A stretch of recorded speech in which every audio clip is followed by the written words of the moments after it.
像是有架能的。多谢师尊。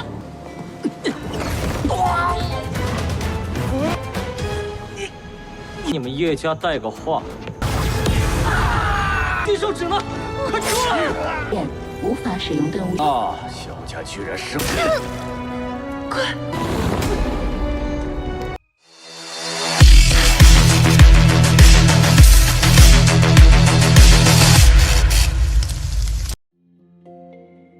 Halo semuanya, selamat datang di Ruang Sinema. Bagaimana kabar kalian semua? Semoga selalu sehat dan baik-baik saja.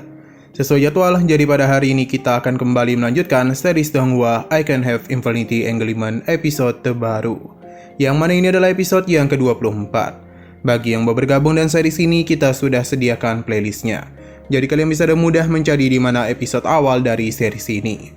Tapi sebelum kita mulai episode terbarunya, kita akan melihat dulu apa saja yang telah terjadi pada episode sebelumnya, tepatnya pada episode 23. Kemarin, pertarungan sengit teruslah berlangsung antara Xiaoyun menghadapi Liu Tiandu. Meskipun pengalaman orang tua ini sangatlah banyak, tapi Xiaoyun berhasil menekan balik dirinya. Tidak hanya itu saja, namun dia juga telah memaksa Liu Tiandu menggunakan teknik mentalnya. Tapi ilusi yang dia ciptakan tidaklah membuat Xiaoyun gentar dalam menghadapinya. Akan tetapi, Xiaoyun sempat kesulitan ketika Liu Tiandu melibatkan teman-temannya ke dalam pertarungan itu. Hasil, Xiaoyun pun sempat terluka. Tapi berkat semangat yang diberikan oleh teman-temannya, Xiaoyun kembali bangkit dan melawan balik Liu Tiandu. Berkat semua itu jugalah dia berhasil keluar dari ilusi ciptaan Liu Tiandu. Pertarungan terus saja berlangsung di antara mereka. Secara perlahan namun pasti, Liu Tiandu pun kelelahan karena harus terus-menerus mendapatkan tekanan dari Xiaoyun. Hingga akhirnya Xiaoyun pun berhasil melancarkan serangan terakhir dan membuat Liu Tiandu tak bisa bangkit lagi. Nah, sekarang kita akan melanjutkan episode terbarunya. Kemenangan Xiaoyun tidaklah diduga oleh semua pihak. Teman-temannya pun menjadi begitu senang, begitu pula dengan para murid dari Tanah Suci Kekacauan. Sedangkan Tuan Suci menganggap ini adalah tanda kalau Tanah Suci Kekacauan mereka akan segera bangkit. Untuk Xiaoyun sendiri kembali berbicara dengan Liu Tiandu, yang mana kondisinya saat ini benar-benar telah terluka parah. Tapi Liu Tiandu tetap memaksakan dirinya karena dia ingin tahu bagaimana Liu Nanzhan meninggal. Xiaoyun pun mulai menceritakan segalanya kepada Liu Tiandu. Dan Xiaoyun tidaklah menyangka kalau dia ini masihlah peduli kepada Liu Nanzhan. Setelah mengetahui kebenarannya, Liu Tiandu pun jatuh tak sadarkan diri.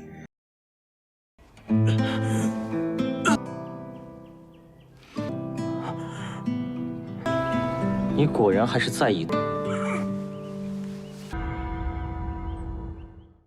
Setelah semua itu, beberapa hari sudah berlalu. Xiaoyun tengah melakukan sparring dengan Zhao Zi. Hanya saja dia itu menggunakan teknik ribuan pedang untuk menghadapinya, yang tentu saja tidak akan bisa ditahan oleh Zhao Zi.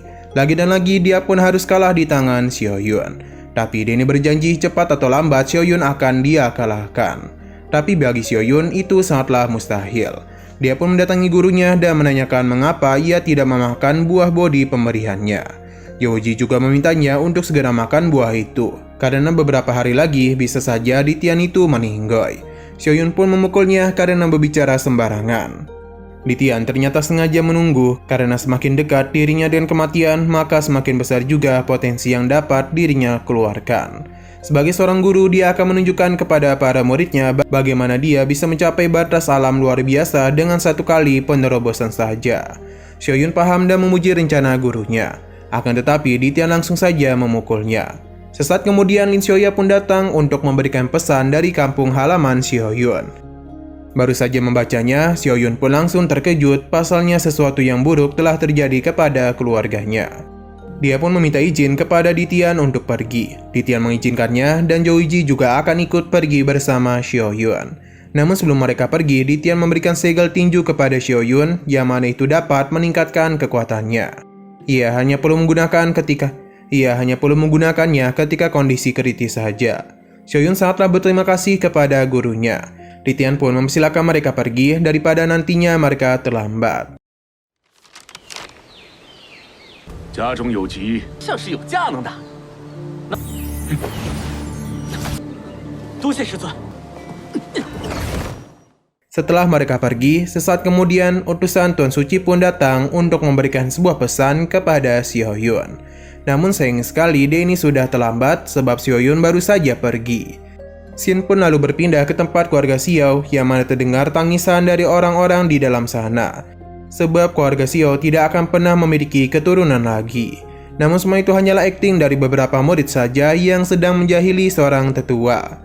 Karena menganggap anaknya sudah meninggoy. Kesal dan candaan itu dia pun mencoba untuk melawan. Akan tetapi orang-orang ini malah menyerang dirinya. Ketiga murid ini berasal dari keluarga Ye dan berniat untuk menghukum Xiaoyun.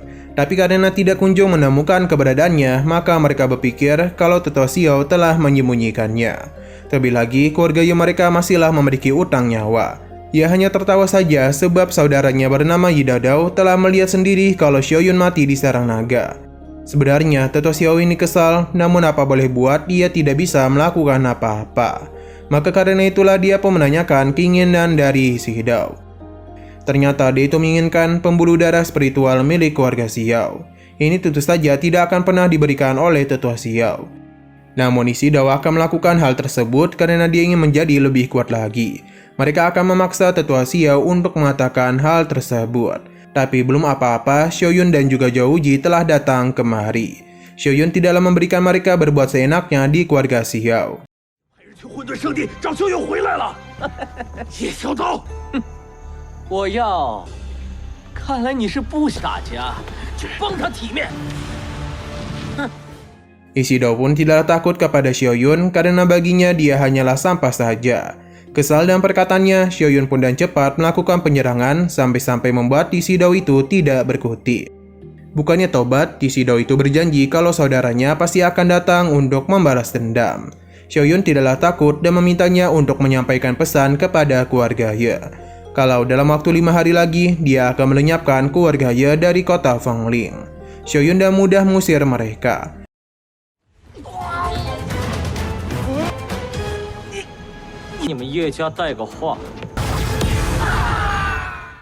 Di sini ia pun memperkenalkan Zhou Ji kepada ayahnya, yang merupakan putra suci dari Tanah Suci kuno dan juga Tanah Suci kekacauan di saat yang bersamaan.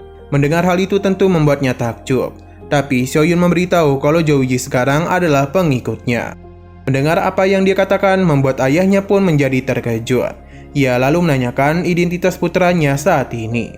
Zhou Ji pun memberitahu kalau Xiaoyun adalah putra Dewa Semu dari Tanah Suci kekacauan. Xiaoyun tidaklah mau menyombongkan hal tersebut, terlebih lagi dalam beberapa tahun ke depan posisinya akan lebih tinggi lagi. Sore harinya Xiaoyun pun pergi sebuah makam, yang mana itu sepertinya adalah makam dari ibunya.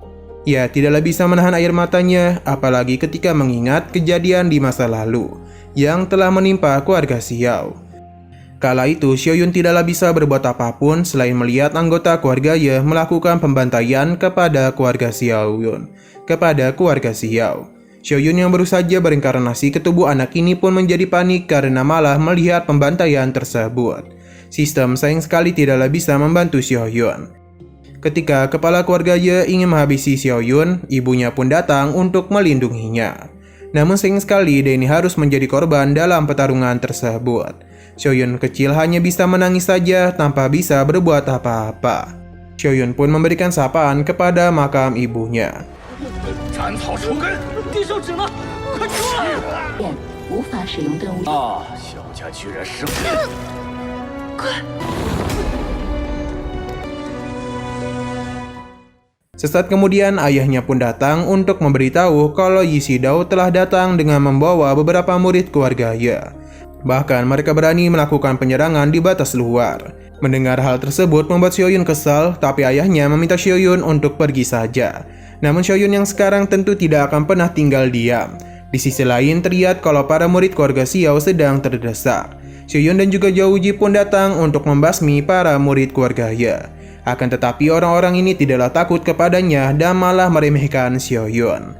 Sistem pun memberikan misi kepadanya untuk menghabisi para murid keluarga Ye dengan imbalan yang cukup banyak. Tapi sayang sekali Zhou Ji sudah lebih dulu bertindak dan melakukan penyerangan kepada para murid keluarga Ye.